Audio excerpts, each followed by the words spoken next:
හැබැයි ඒ වෙනුවෙන් ඔබට ලොකු වැඩක් කරන්න වෙනවා.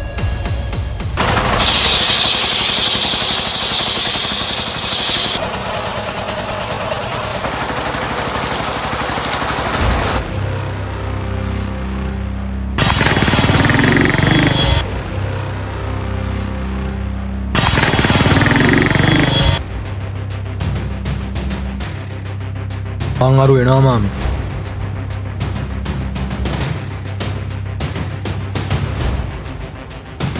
මහත්තයා උඹ ආවද? මොකද බං උනේ? තාත්තා සනීපුණා මහත්තයා. ඔපරේෂන් එකට ලොකු ගාණක් ඕනේ. මේ වෙලාවේ මට එච්චර ලොකු ගාණක් හොයාගන්න වෙන විදියක් නැහැ. ඒකයි මම මහත්තයා ළඟට ආවේ. කාලයකට කලින් උඹලා තාත්තට මං කීවා උඹ මන් ළඟ වැඩට එවන්න කියලා. නමුත් මිනිහා මොකද කරේ? මිනිහට ඕනේ වුණේ උඹ ડોක්ටර් කෙනෙක් කරන්න. දැන් හොඳයිද? තාත්තා ගිහින් හැබැයි කරන්න මට තව ටික දවසක් තිබුණේ මාමි. ඒත් මේ වෙලාවේ හැටියට මට ඊට වඩා වටිනවා තාත්තව සනීප කරගන්න එක. හරි. තාත්තගේ ඔපරේෂන් එකට අවශ්‍ය හැමදේම මම බලා ගන්නවා. ඔබ කිසි දෙයකට බය වෙන්න එපා. හැබැයි ඒ වෙනුවෙන් උඹට ලොකු වැඩක් කරන්න වෙනවා.